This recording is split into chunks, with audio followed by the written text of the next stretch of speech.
Hey there, Victory here, and another episode of Victory to You. And today I'm trying to deal with the privacy issue that I have in my yard.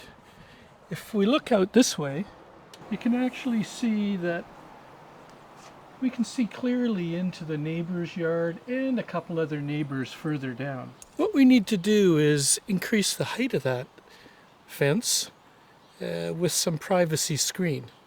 So let's see how we might be able to do that.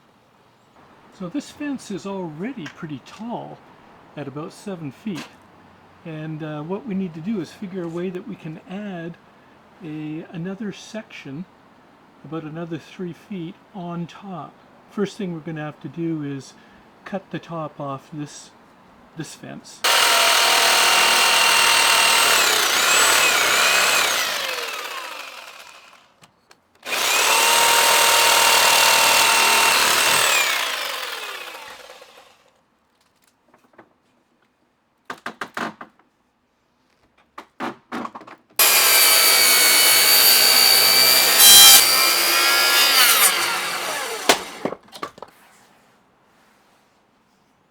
Now that we've got the top all leveled off, we need to figure out how we're going to put our privacy screen on the top and what we're going to use for it.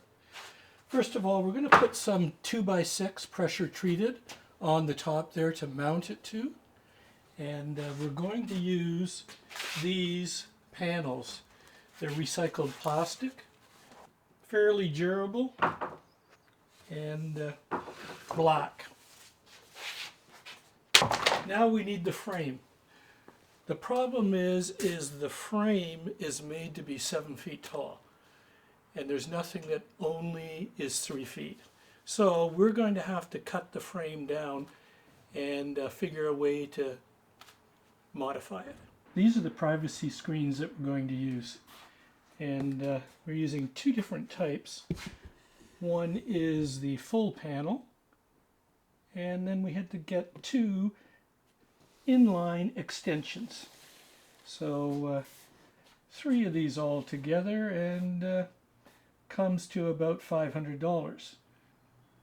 Not too cheap, but looks like it'll do the trick.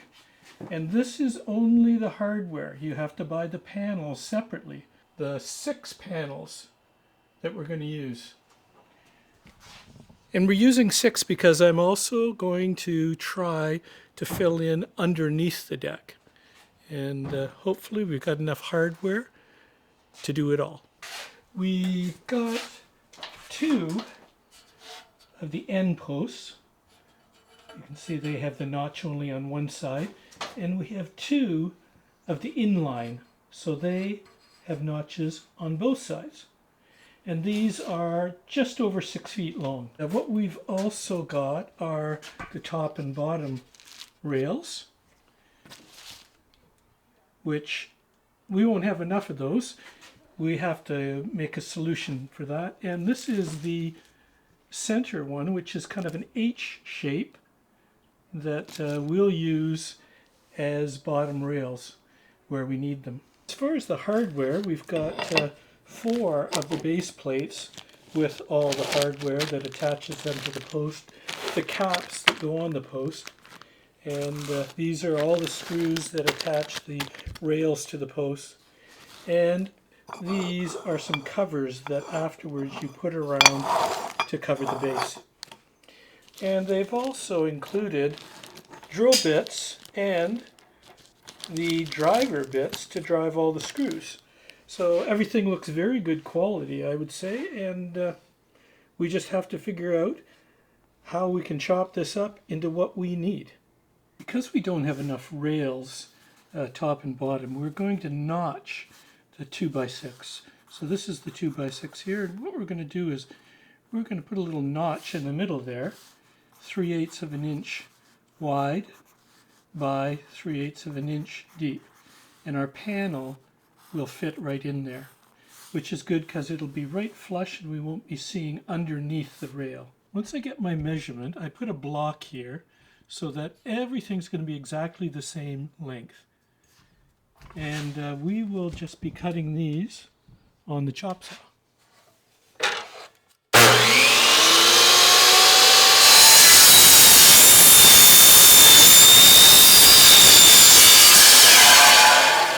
Our posts in the middle have base plates on them, so we have to make sure we subtract that thickness from them. We just simply clamp this onto our jig and use that to make our measurement.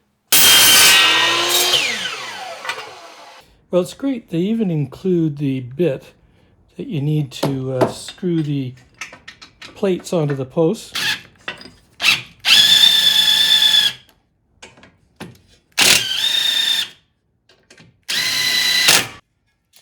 Oh, very solid and well made. So the side posts, I've drilled holes in them through so I can just screw them onto the existing posts. The first post has no base plate and is just attached directly to the existing post. Now we can add our rails and find out where our other posts end up. Because we only have 1.5 inches, I'm going to bolt this through rather than using lag bolts. Mark our holes. Now we add our next post and make sure that everything is snug. Now this is very important. If you can see what I did, I put my joint right in the middle of the post so that when we bolt this through, this is going to reinforce the joint.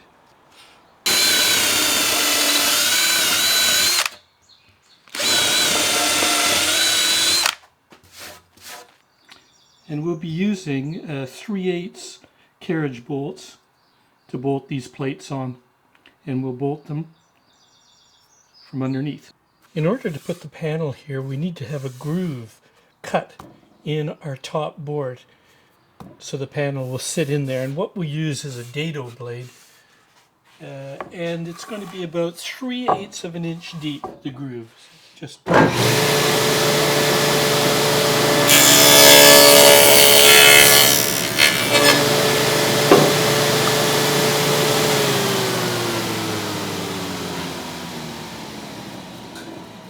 so if you can see there is the groove,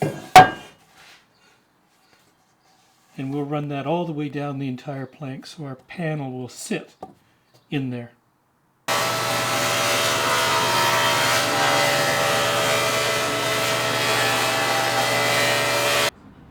We've got our fence board top all ready to go here with the groove, and we've pre-bolted the bolts, so we just have to tighten down the posts, and we'll just attach the board to the top of the fence with these 3.5 inch premium deck screws.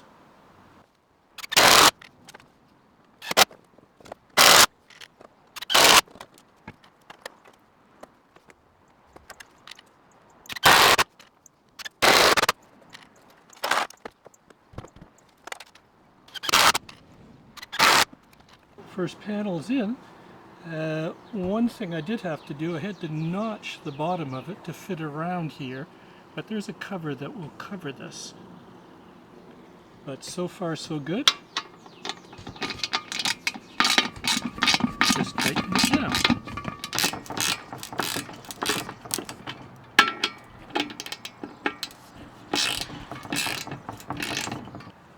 Very nice, very nice. Well, there it is, all done. Privacy fence is on top, and it's looking pretty good, I'd say. We do have another issue though. We have to fill in underneath the deck. There's about a 16-inch gap that we're going to use the same privacy screening in the pieces we have left over. And we'll make it work somehow by making some pieces and modifying them. But that's our next job. So let's see what we can do.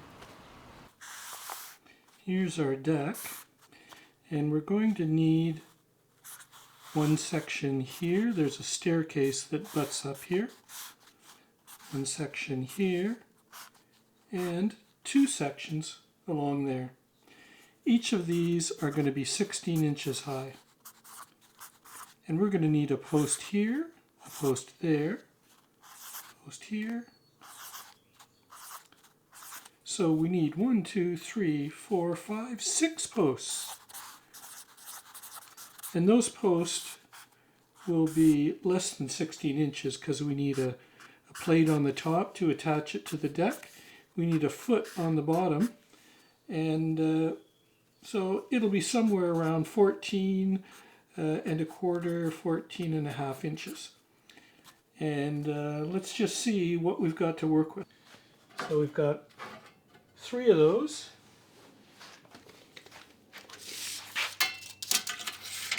And they are 38 inches long, so no problem getting the 14 inches out of there. Six legs. Now we've got top rails. 1, 2 top rails, and these are the H-shaped ones, which we can use as bottom rails. We'll use these as the bottom rails. And so we need a total of 4. 1, 2, 3, 4. So we've got 1 left over. And we've got 2 panels.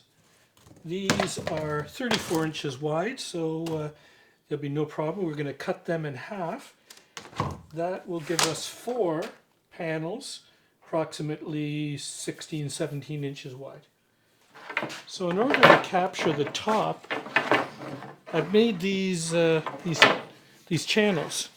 This is out of Kumaru, that's what the deck's made of. I had some scrap pieces around and dadoed that in. And so that will be up underneath the deck to hold the top edge of our panel in place. These plates will go on top of the post.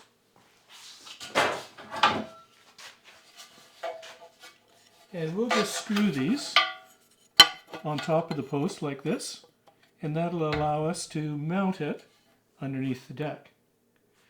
On the bottom of the post, we need some kind of a foot.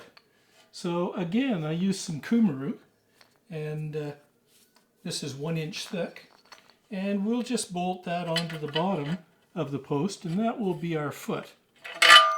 Kumaru is very strong, quite durable, but I do want something to take up the space.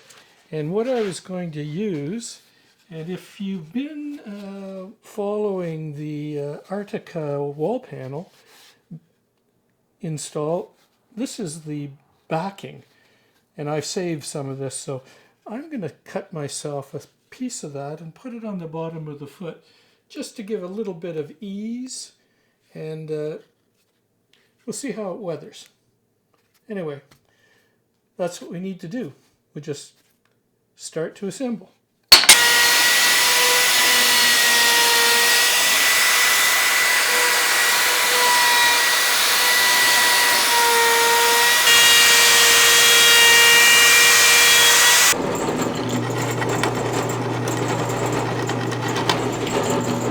Beautiful wood, Kumaru. I know we're using Epoxy oil, but it works the same on Kumaru.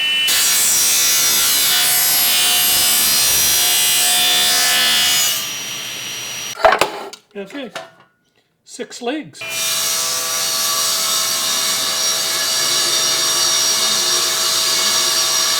Well, we've got our pieces all made for the sections to go under the deck, and we just have to assemble them. So we have our bottom rails and our top rails that are made of the Kumaru. We've cut the panels down, making sure that we leave a strip on the outside to hold everything together. So we've got 4 panels cut there, and now we've got our legs. And what we have to do is, first of all, add a bottom foot. Again, that's Kumaru. And we bolt that onto the bottom. The next thing we need to do is put a plate on the top for mounting. That plate gets bolted onto the top. And so we're just using some machine screws to tighten that down. And once we have that done, there is our leg. So plate on the top, foot on the bottom, and we have one more thing that we need to do, and is I wanted to add a little bit of a pad on the bottom to take up the play, because the ground isn't absolutely level, and some of the movement in the deck. So we're just going to screw that onto the bottom of the foot.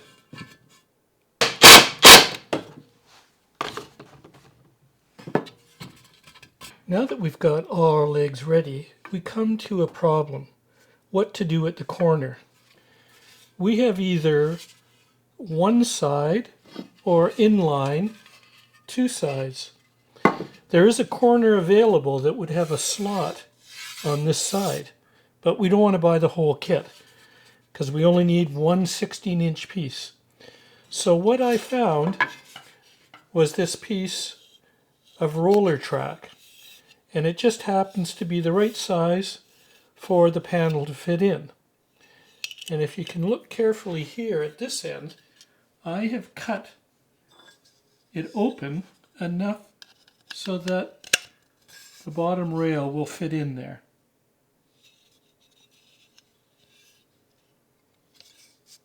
So what we can do is simply attach this to the side of our post,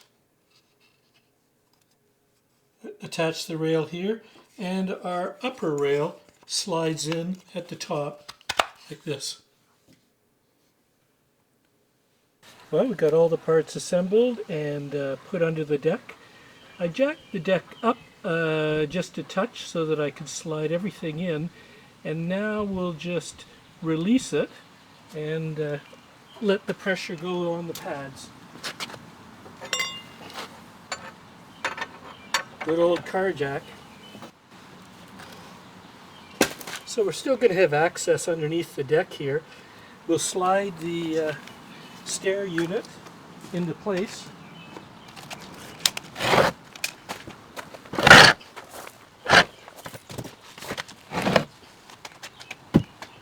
So everything is hidden behind there. If we ever have to get in, we can.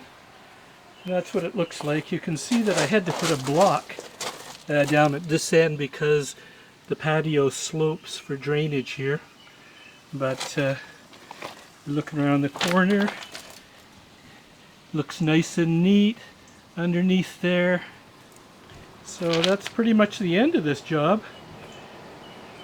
Beautiful fence in the background, nicely covered at the bottom here. Well, that's it. That's how you can get some more privacy in your backyard, and hope you enjoyed that. Look forward to see you again soon. In the meantime, take care. Victory to you. Bye for now.